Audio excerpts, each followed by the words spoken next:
Classes में आप सभी का स्वागत है। दोस्तों, मैं कीर्ति सिंह आप सबके लिए कंप्यूटर से संबंधित जो टॉपिक्स लेके हम लोग स्टार्ट किए थे उसी की श्रृंखला में अभी हम नेक्स्ट वीडियो लेकर आ गए हैं।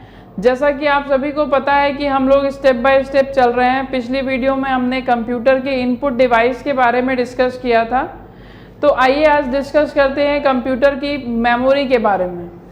जैसे कि आपको बताया गया है, कंप्यूटर सिर्फ 3 हिस्सों में काम करता है। पहला काम होता है कंप्यूटर का डेटा को इनपुट करना। इनपुट के बाद हम उसे प्रोसेस करते हैं, प्रोसेस के बाद हमें आउटपुट मिलता है। तो इन 3 स्टेप के बीच में ये मेमोरी कहाँ से आ गई? आपको पता है कि डेटा इनपुट होने के बाद प्रोसेसिंग डिवाइस यानी कि सीपीयू में जाता है, तो सीपीयू का ही एक हिस्सा है। अभी हम नेक्स्ट जब सीपीयू के बारे में डिस्कस करेंगे तो आपको देखने को मिलेगा कि सीपीयू के अंदर 3 भाग होते हैं, जिसमें से एक भाग होता है जिसका नाम होता है मेमोरी यूनिट। उसी मेमोरी यूनिट में ही सभी फंक्शंस, जो भी कंप्यूटर में डेटा इनपुट होता है, सभी कहीं ना कहीं स्टोर होते हैं। अगर वो अपने माध्यम से या फिर सेल्फ तरीके से सेव हो जाते हैं तो वो जाते हैं प्राइमरी में।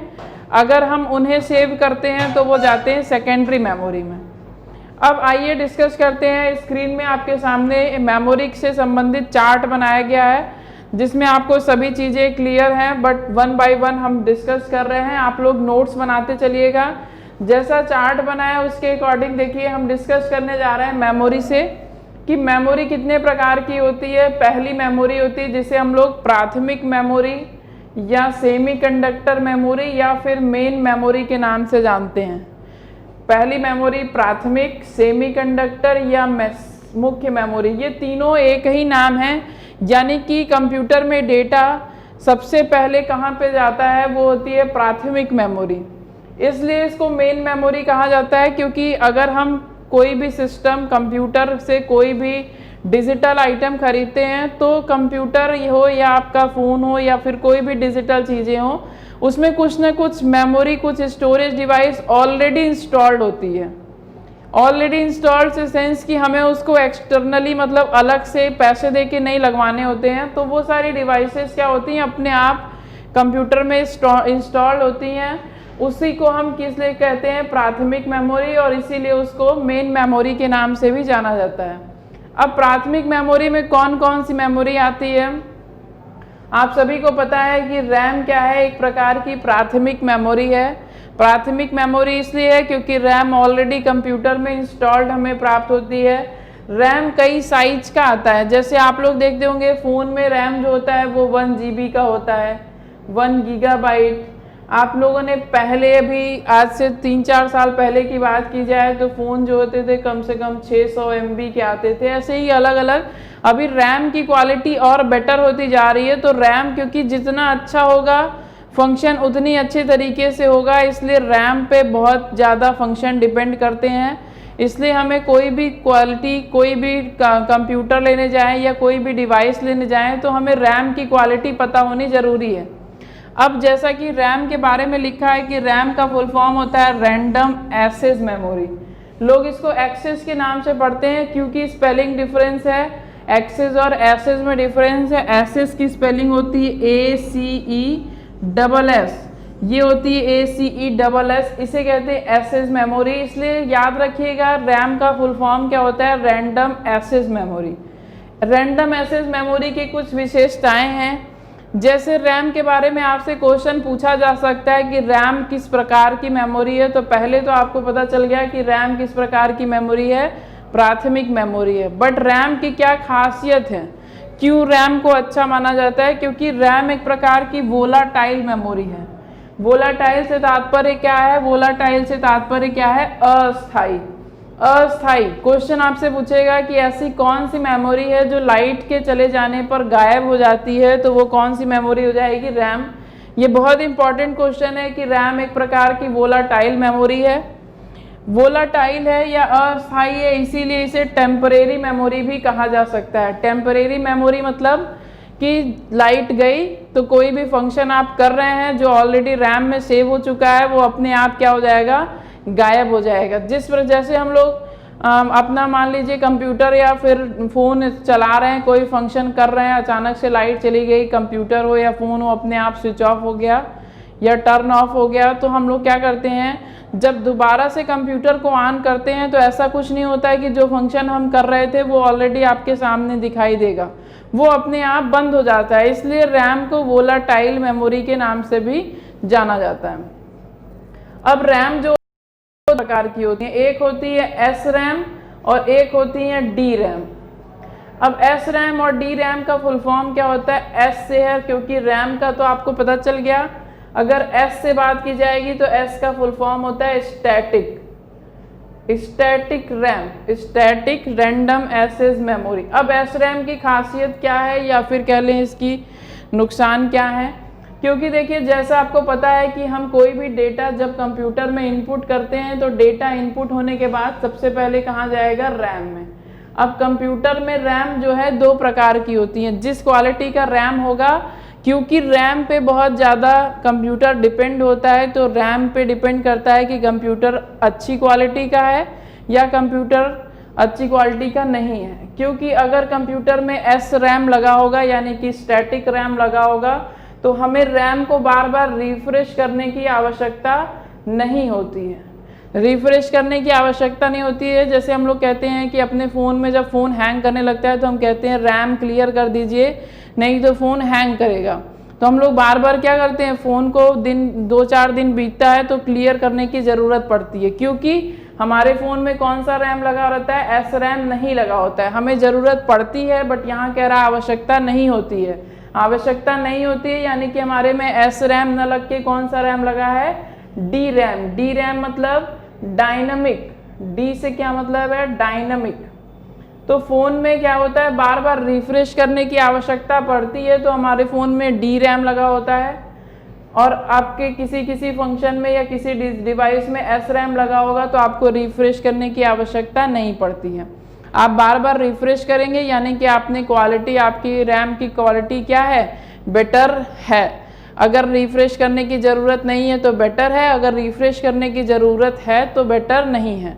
दोनों का कोई ऐसा बहुत नुकसान फ़ायदा नहीं है, बट ये है कि दोनों में कुछ डिफरेंसेस हैं कि डिफरेंसेस यहाँ सामने लिखा है। तो आप लोगों को इतनी बातें रैम से संबंधित क्लियर हो गई होंगी कि रैम जो है दो प्रकार की होती है, स्टैटिक और डायनामिक। रैम का फुल फॉर्म होता है रैंडम एक्सेस मेमोरी, क्योंकि रैम एक प्रकार की वोलाटाइल मेमोरी है, इसीलिए रैम लाइट चले जाने पर अपने आप गायब हो जाती है। ये बातें हो गई रैम से संबंधित। अब हम दूसरी तरफ चलते हैं कि रैम के बाद दूसरी कौन सी मेमोरी है जिसे प्राइमरी मेमोरी के नाम से जाना जाता है। तो दूसरी मेमोरी आपको दिखाई दे रही होगी कि दूसरी मेमोरी है रोम, जिसे हम लोग, इसका फुल फॉर्म होता है रीड ओनली मेमोरी।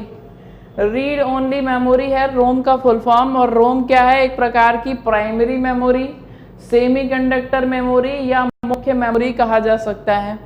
अब रोम क्या है, रोम एक प्रकार की, क्योंकि रैम टेम्परेरी थी तो रोम क्या हो जाएगी, परमानेंट। रैम वोलाटाइल थी तो रोम हो जाएगी नॉन वोलाटाइल। रैम अस्थाई थी तो रोम हो जाएगी स्थाई। रैम लाइट के चले जाने पर गायब हो जा रही थी तो रोम लाइट के जाने पर बनी रहेगी। यही सब रैम और रोम में डिफरेंस है, सिंपल डिफरेंस है। देखिए सब कुछ आपके सामने दिख रहा है कि रोम का क्या क्या होते हैं क्वालिटी। रोम एक प्रकार की नॉन वोलाटाइल मेमोरी है। नॉन वोलाटाइल से सेंस की स्थाई मेमोरी है। स्थाई मेमोरी यानी कि लाइट के जाने पर भी रोम की मेमोरी बनी रहती है। क्योंकि बनी रहती है इसीलिए इसको परमानेंट मेमोरी के नाम से भी जाना जाता है। ठीक है, तो ये हो गई खास बातें रैम और रोम की। अब यहाँ पे आपको रोम के प्रकार दिखाई दे रहे हैं। रोम 3 प्रकार का होता है। एक होता है प्रोग्रामेबल रीड ओनली मेमोरी, जिसे पी रोम के नाम से जाना जाता है।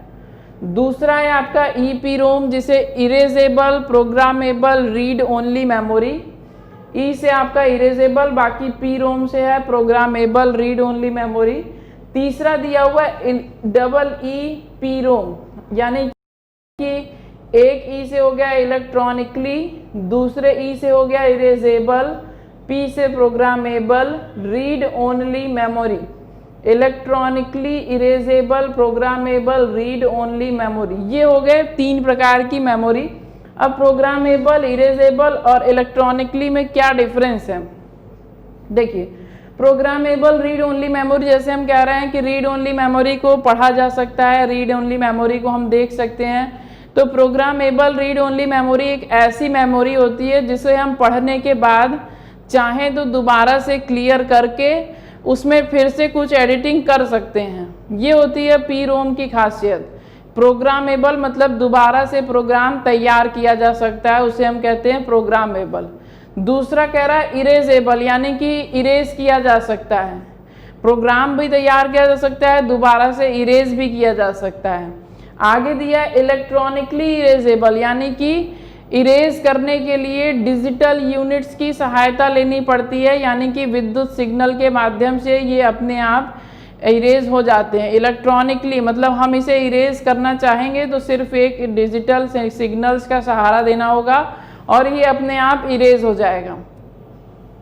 डिफरेंस देखिए, आपसे इतना डीप में नहीं पूछेगा क्योंकि हमारे एग्जाम का लेवल इतना सॉफ्टवेयर से संबंधित नहीं है। हमारे एग्जाम्स में सिर्फ कंप्यूटर अवेयरनेस मतलब कंप्यूटर के बारे में आपसे बेसिक क्या क्या बातें हैं वो पूछी जाएंगी। तो अगर एग्जाम में आपसे पूछेगा तो रोम से संबंधित 3 सवाल 4 सवाल आ सकते हैं। पहला तो फुल फॉर्म, दूसरी रोम की क्या क्या खासियत है, क्या क्या विशेषताएं हैं वो, और तीसरी रोम कितने प्रकार के होते हैं, जो 3 प्रकार के होते हैं, तीनों का फुल फॉर्म पूछा जा सकता है। इससे ज़्यादा आपसे रोम से संबंधित कुछ भी नहीं पूछेगा। अब देखिए, ये तो बात हो गई प्राइमरी मेमोरी की। हमने कहा मेमोरी कितने प्रकार की होती है, 2 प्रकार की, एक हो गई प्राइमरी, दूसरी वहाँ पे दिया है सेकेंडरी मेमोरी। बट यहाँ पे क्या है, ये बीच में हमने एक लिखा है स्पेशल पर्पस मेमोरी।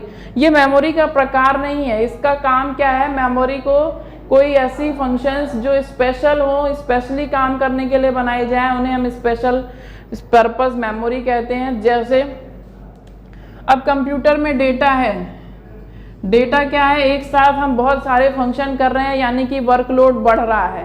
तो रैम पे अगर एक साथ दबाव पड़ेगा तो रैम क्या होगा, अपने आप काम करना बंद कर देगा। किसी भी चीज़ पे आप ज़्यादा दबाव डालेंगे तो वो क्या होगा, धीरे धीरे अपनी क्षमता को ख़त्म कर देगा, क्योंकि ओवरलोड चीज़ कोई भी बर्दाश्त नहीं करता। तो रैम पे ज़्यादा दबाव ना पड़े इसलिए